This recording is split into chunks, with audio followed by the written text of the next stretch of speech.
Aduh pusing, pala otak, pala Barbie pusing, bolak-balik, maju, mundur, maju, mundur. Assalamualaikum warahmatullahi wabarakatuh.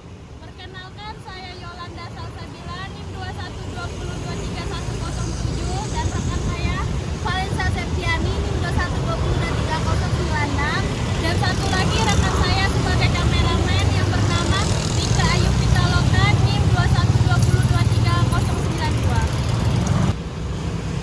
Pada kesempatan kali ini kami akan melakukan risk assessment atau penilaian risiko terhadap salah satu UMKM yang berada di sekitaran kampus, yaitu warung bakso bakar Mas Adi.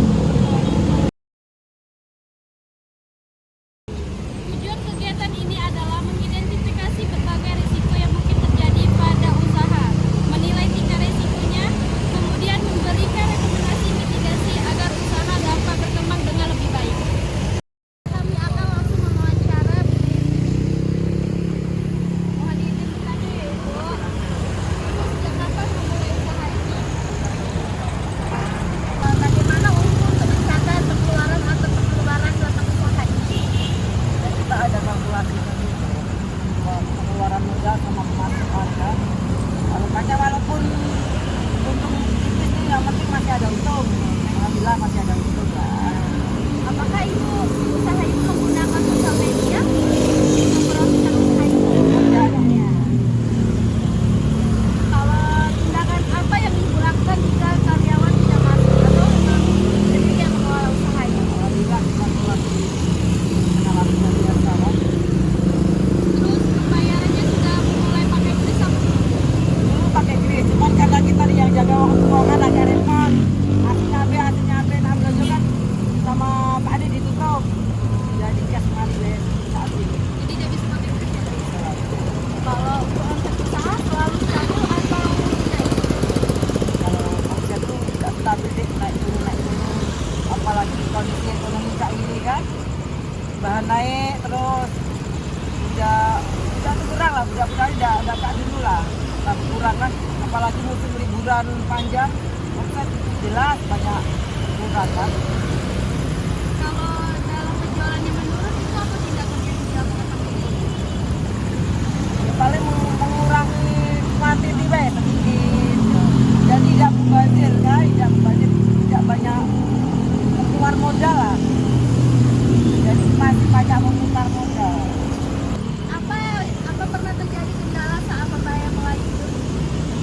Kalau kendala itu biasa, namanya kita usaha UMKM ini kan ada duit yang tidak masuk, itu biasa namanya jualan jalan tidak bayar, biasa kayak itulah. Kalau sehari berapa tusuk ya? Kalau normalnya itu ya 600 kurang lebih 700 tusuk lah. Itu kalau normal lah. Kalau nggak malam tahun baru, nggak malam lebaran, biasa di atas 1.000 lah. Baca 1.200. Kasih ya Bu. Sama-sama deh, ya sama-sama. Wawancara dari kami terhadap salah satu UMKM di sekitaran Universitas Muhammadiyah Palembang. Berdasarkan hasil observasi dan wawancara, kami mengidentifikasi beberapa risiko sebagai berikut. Yang pertama, risiko operasional, yaitu kenaikan bahan baku dan kehabisan bahan baku saat berdagang. Yang kedua, risiko keuangan, penjualan menurun, harga bahan baku meningkat, dan pencatatan keuangan belum rapi. Yang ketiga, risiko pemasaran, banyaknya pesaing baru, promosi media sosial belum maksimal. Yang keempat, risiko SDM, yaitu kurangnya karyawan. Yang kelima, risiko teknologi, gangguan internet saat melakukan kris tidak dapat digunakan, belum menggunakan aplikasi kasir digital. Terima kasih.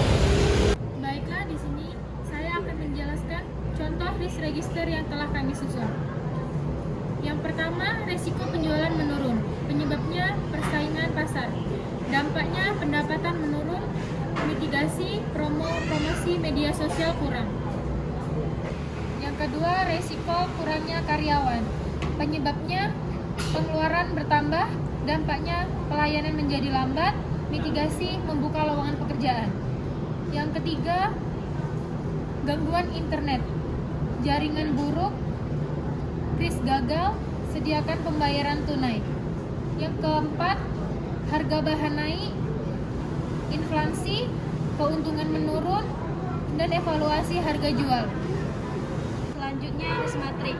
Setelah kami melakukan penilaian tingkat resiko berdasarkan kemungkinan terjadinya dan dampaknya. Yang pertama yaitu resiko penjualan menurun. Kemungkinannya tinggi dan dampaknya tinggi, tingkat resikonya sangat tinggi.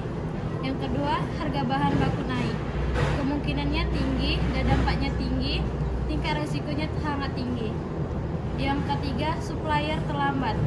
Kemungkinan sedang dan dampaknya tinggi, tingkat resikonya tinggi. Terakhir yaitu gangguan internet. Kemungkinannya sedang dan dampaknya sedang dan tingkat resikonya sedang. Selanjutnya yaitu mitigasi resiko. Berdasarkan hasil analisis yang kami lakukan, kami memberikan beberapa rekomendasi. Yang pertama, menambahkan supplier cadangan. Yang kedua, membuat pencatatan keuangan digital. Yang ketiga, memanfaatkan Instagram, TikTok, dan WhatsApp. Yang keempat, membuka lowongan pekerjaan. Dan yang kelima, menyediakan metode pembayaran tunai. Dan yang keenam, melakukan evaluasi harga secara berkala. Dengan mitigasi tersebut, diharapkan resiko usaha dapat dikurangi dan sehingga usaha menjadi lebih stabil. Baik, kesimpulan dari risk assessment ini adalah bahwa setiap UMKM memiliki berbagai risiko yang dapat mempengaruhi keberlangsungan usaha. Melalui identifikasi risiko, penyusunan risk register, risk matrix, dan strategi mitigasi, pemilik usaha dapat mengambil keputusan yang lebih baik dalam mengelola bisnisnya. Kami mengucapkan terima kasih kepada Ibu selaku pemilik warung bakso bakar yang telah bersedia menjadi narasumber kami. Demikian wawancara kami akhiri. Wassalamualaikum warahmatullahi wabarakatuh.